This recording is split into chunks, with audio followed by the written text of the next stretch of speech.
Hi, my name is Amit, and I'm the Operations Manager at FleetSpark.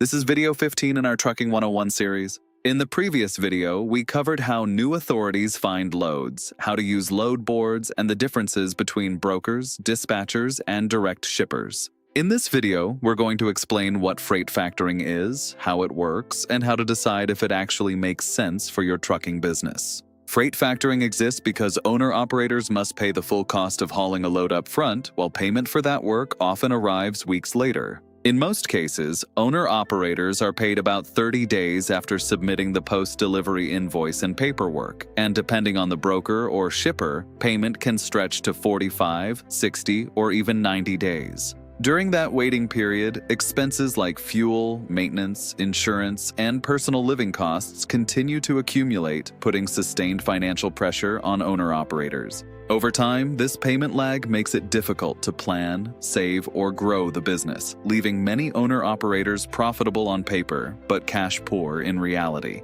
It is to solve this cash flow problem that freight factoring exists. It allows owner-operators to sell their unpaid invoices to a factoring company in exchange for immediate cash. This is how freight factoring works in practice. After you deliver a load, you submit the invoice and required documents, like the rate confirmation, bill of lading, and proof of delivery, to the factoring company instead of waiting for the broker. The factor verifies the paperwork and the broker's credit, then advances you most of the invoice value, often within 24 hours. When the broker or shipper pays, they typically pay the factor directly, and the factor sends you the remaining balance minus its fee. The freight factoring company gets paid in two ways. First, it collects the full invoice amount directly from the broker or shipper when the payment is due. Second, it charges the owner-operator a factoring fee for providing the upfront cash and handling the collection process.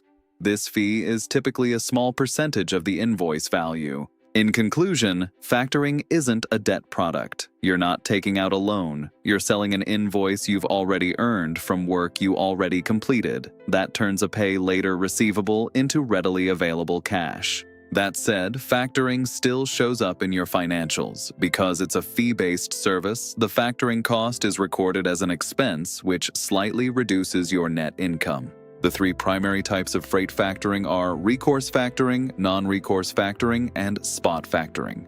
These options mainly differ in who carries the risk if the customer doesn't pay, and whether the carrier factors every invoice under an ongoing arrangement or only specific invoices when cash is tight. Factoring can make sense if payment delays are hurting cash flow, if growth is limited by upfront fuel money, if bank credit isn't available, or if collections are consuming too much time. In 2026, fair factoring rates fall between 1.5% to 4% per invoice.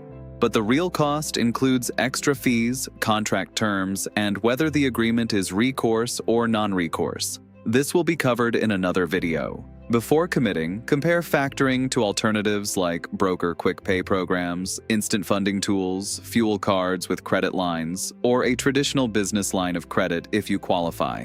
At FleetSpark, we help you evaluate these options and decide if freight factoring is right for you. Reach out to us at FleetSparkFinancial.com. Thank you for watching, and see you in the next video.